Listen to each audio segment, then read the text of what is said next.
할렐루야. 좋으신 하나님을 찬양합니다. 영광 감사 올려드립니다. 4월 첫 주일 말씀 묵상입니다.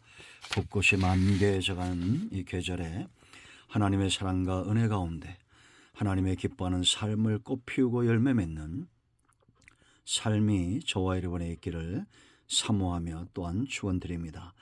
4월 첫 주일 말씀 묵상입니다.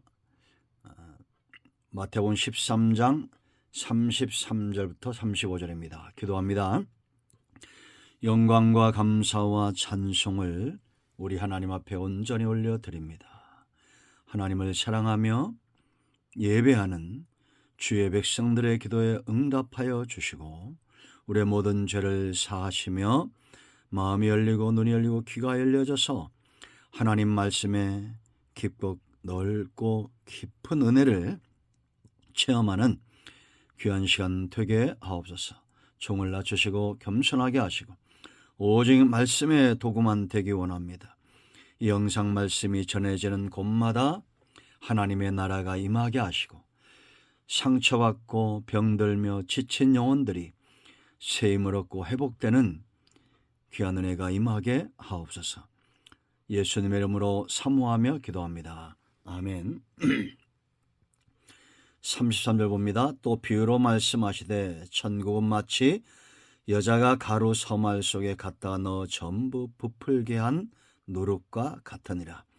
예수께서 이 모든 것을 무리에게 비유로 말씀하시고 비유가 아니면 아무것도 말씀하지 아니하셨으니 이는 선지자를 통하여 말씀하신 바 내가 입을 열어 비유로 말하고 창세부터 감추인 것들을 드러내리라 함을 이루려 하심이라. 아멘. 오늘도 이 말씀은 저와 여러분에게 은혜가 되고 응답이 됩니다. 여러분, 예수님께서 이 땅에 오셔서 하신 일은 감추어졌던 것, 오늘 35절에 있는 대로 이 복음과 하나님의 나라의 놀라운 비밀들을 다 드러내신 겁니다. 세상에 없는 것들이 성경 속에 있습니다. 세상이 감당할 수 없는 사역을 주님이 친히 감당하셨습니다. 구원의 큰 개념은 하나님의 나라라고 제가 늘 말씀을 드렸습니다. 우리가 구원받는 분명한 이유입니다. 나라는 백성이 중요합니다. 나는 지금 여러분 어떤 나라에 살고 있는가?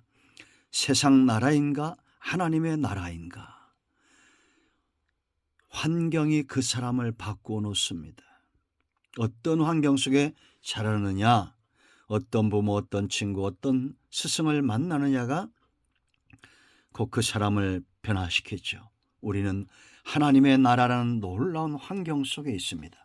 그렇다면 우리는 어떻게 변화된 증거를 보여야 될까요? 앞에 있는 이 비유들이 다 연관성이 있습니다. 7가지 비유가. 여러분, 씨 뿌리는 비유의 핵심은 뭐였습니까? 한 영혼의 변화입니다. 첫 번째 비유에서 봐선 사람의 중심 마음입니다. 아무리 길가 같고 돌밭 같고 가시밭 같고 이러해도 다 관리되고 좋은 땅이 되면 말씀이 그 심령 가운데 떨어져서 100배, 60배, 30배 변화됩니다. 염려와 근심이 없는 삶을 삽니다. 원수가 없습니다. 주님 닮아갑니다. 하나님의 나라가 그 심령에 임하는 겁니다. 이런 사람들을 두 번째 비유에서 세상에 심습니다. 알곡과 가라지 비유죠. 이것이 예수님의 방법이고 또한 사탄도 변화된 사람들을 세상, 악한 자들이죠. 그들을 세상에 심어 놓습니다. 우리는 알곡과 같습니다. 이 비유가 세 번째 비유랑 연관이 있죠. 영향력입니다. 이런 사람들이 큰 나무가 되어 겨자씨는 작지만 생명력이 있어 큰 나무가 됩니다. 농부의 열심히 그렇게 만들어 놓을 것입니다. 모세 한 사람이 변화되니 어떻게 됩니까? 민족이 구원을 얻습니다. 이것은 주님의 꿈입니다.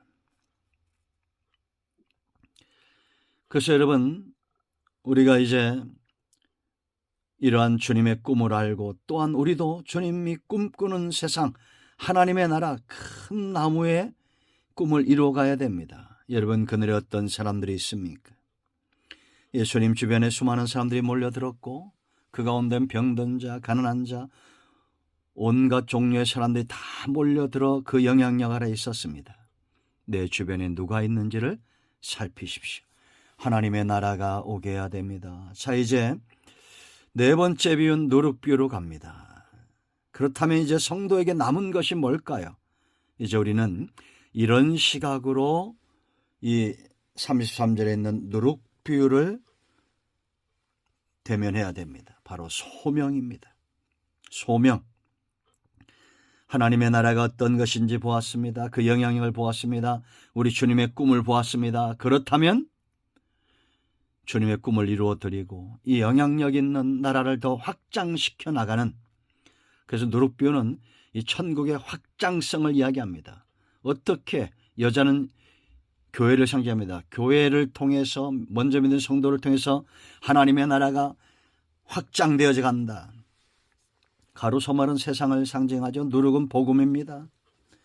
누룩이 생가루인 이 가루소말을 다 변화시키듯이 세상에 복음이 안 미치는 곳이 없어요. 온 땅에 복음이 전파되면 그때서야 끝이 올 것이다. 주님이 분명히 말씀하고 있습니다. 온 세상에 복음이 전파될 때, 마태복음 24장 14절, 반드시 하나님의 나라는 오게 되어 있습니다. 여러분, 이 말씀을 오해하면 안 됩니다. 온 세상 사람들이 다 변화된다는 게 아니에요. 복음이 그렇게 확장된다는 얘기입니다. 그러므로 여러분, 우리는 이 땅끝까지 이미 가고 있는 전 세계 95% 성경책이 번역이 되고 복음이 들어가고 있습니다. 얼마 남지 않았어요.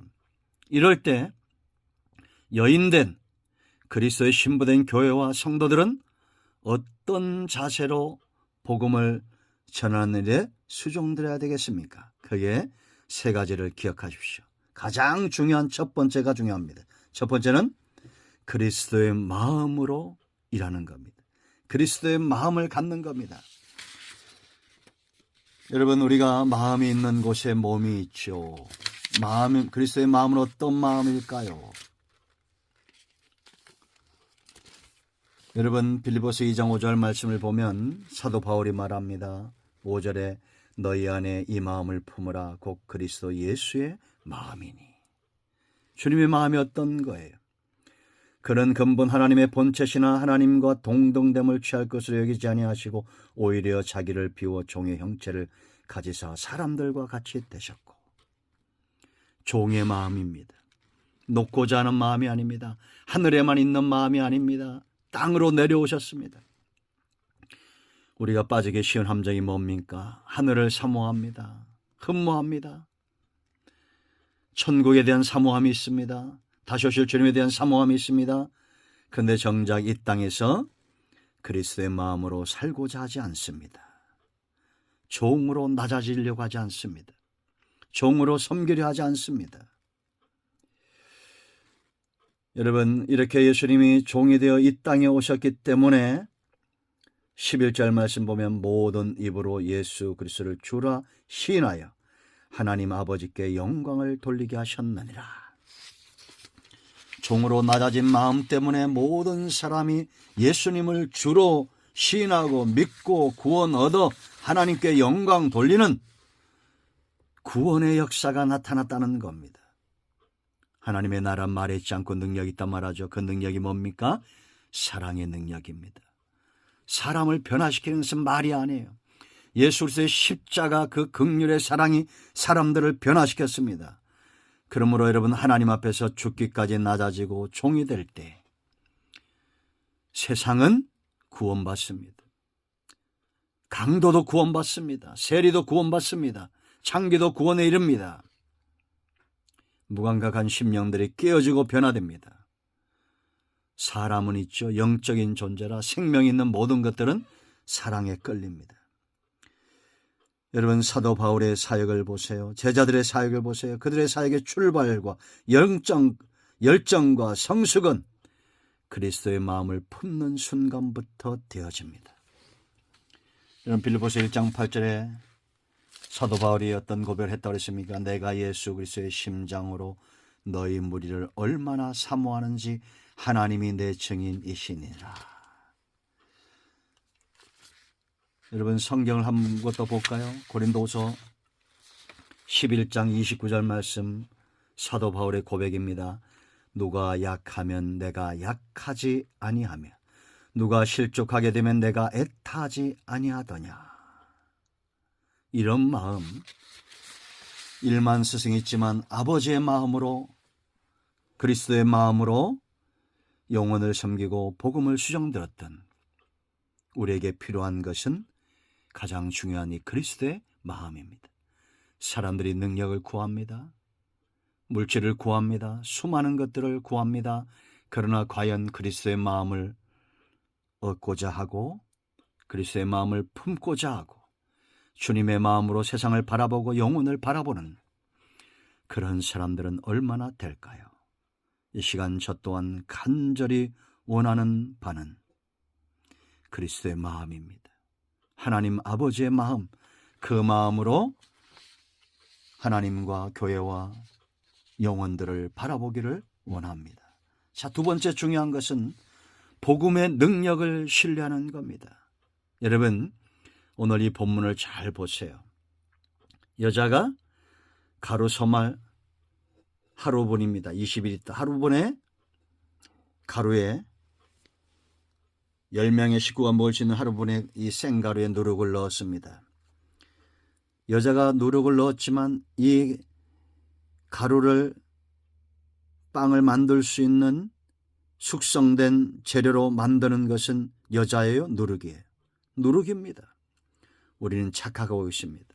사람들이 착각을 합니다. 내 능력과 내 지혜, 내가 많은 것들을 갖추어야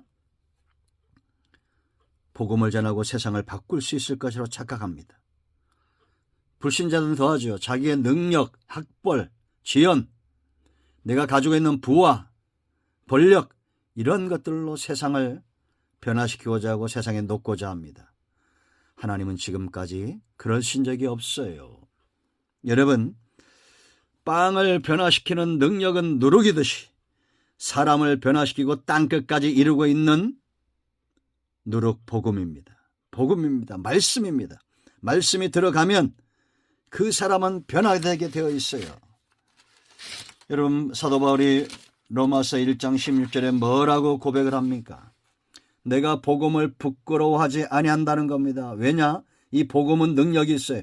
이 복음은 모든 믿는 자에게 구원을 주시는 하나님의 능력이 됨이라. 먼저는 유대인에게요, 그리고 헬라인에게로다. 무감각한 영적으로 깨지지 않은 유대인과 우상을 섬기는 헬라 이방인들까지도 바울이 변화시킨 게 아닙니다. 우린 착각하지 마세요. 바울을 통해서 역사하신 하나님의 능력, 이 복음의 능력이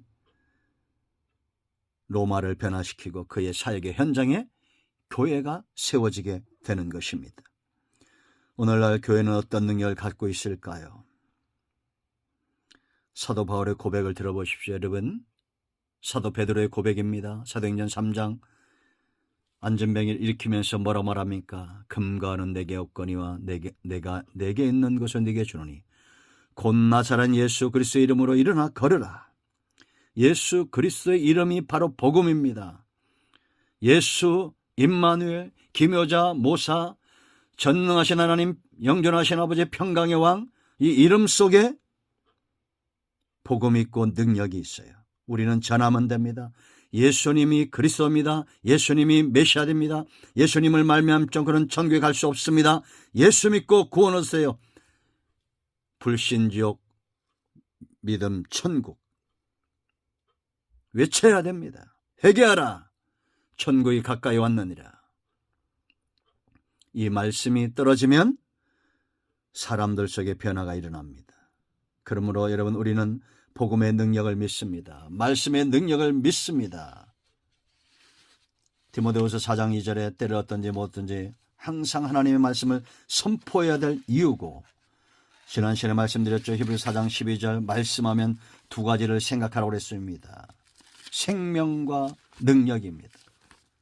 말씀 자체에 생명력이 있고 말씀 자체에 능력이 있어요.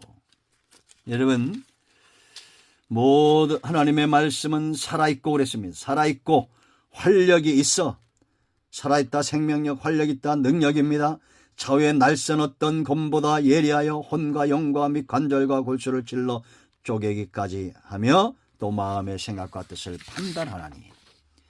이 말씀이 떨어지면 있죠. 사람들의 마음을 헤집어 놓습니다. 그 뜻을 드러냅니다. 혼과 영과 관절과 골수를 찔러 쪼개는 능력이 있습니다. 씨를 뿌리는 책임은 농부에게 있지만 싹이 나고 잎이 피고 열매 맺는 것은 그 씨앗의 능력이에요. 우리는 말씀의 능력을 믿습니다. 복음을 전하는 자들이 가져야 될 두 번째 믿음입니다. 자, 세 번째는 우리는 무엇을 믿어야 되는가? 그리스도의 마음과 그 마음의 능력과 복음 씨앗의 능력과 이제는 시급한 구원 주님이 다시 오신다라는 겁니다. 여러분, 이 누룩비유는 아까 얘기했죠? 겨자씨비가 영향력을 이야기한다면 누룩비유는 확장성을 말합니다. 한 개인의 영향력, 이제는 그런 사람들이 하나 둘 늘어나는 전 세계에 복음이 확장되어져 가고 있는. 여러분, 사도행전 1장 8절에 뭐라고 했습니까? 오직 성령이 너희에게 임하시면 너희가 권능을 받고 유대와 예루살렘과 유대와 사마리아와 땅까지 내 증인이 될 것이다. 확장되는 겁니다. 증인된 사명 감당하는 거예요. 여러분, 로마서 13장에서 사도 바울의 고백을 들어보십시오. 13장 11절, 또 너희가 이 시기를 알거니와 자다가 깰 때가 벌써 되었으니 이는 이제 우리의 구원이 처음 믿을 때보다 가까웠습니다. 확장되고 있는 거예요. 이렇게 복음이 땅까지 확장되고 확산될 때 세상은 어떤지 아십니까?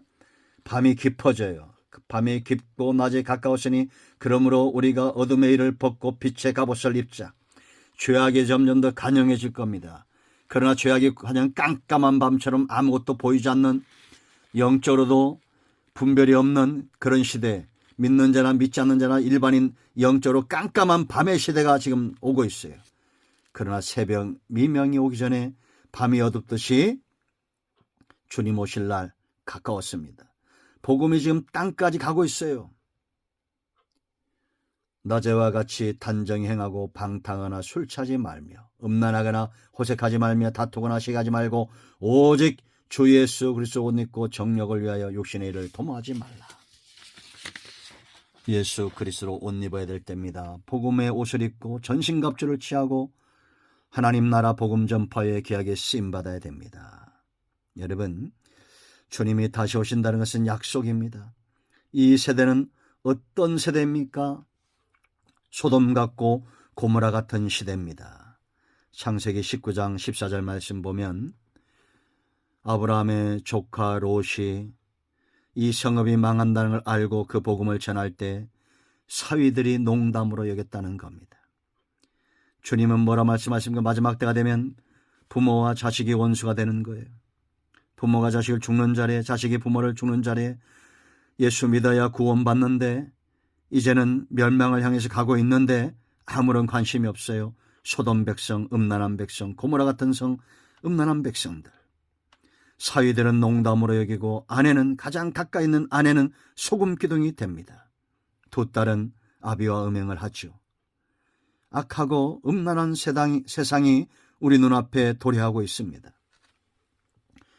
깜깜합니다. 새벽 미명이 오기 전에 깜깜한 세상과 같습니다. 이렇게 죄악이 관영할 때에, 소돔 같고 고모라 같을 때에 구원의 복음이 시급합니다. 여러분, 그러므로 세상은 알지 못하지만 전도자는 이 경각심을 갖고 있어야 돼요. 그들은 불의합니다. 눈이 멀어 있습니다. 귀가 멀어 있습니다. 깨닫질 못합니다. 가슴이 문둥병처럼 무뎌져 있습니다. 누가 다시 오실 주님을 눈으로 보는 것처럼 보고 믿고 듣고 깨닫고 기다립니까? 전도자들입니다. 수시의 때가 가까우고 있습니다. 심판의 날이 임박했습니다. 사도 바울이 갈라디아 4장 19절에 말한 대로 해산의 수고를 해야 됩니다.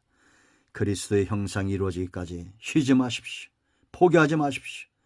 복음을 전해야 됩니다. 그들 속에 그리스도의 형상, 구원받은 자의 모습, 이 하나님 나라 환경을 통해서 변화된 하나님 나라의 모습이 이루어지기까지 우리는 수고해야 될 줄로 믿습니다.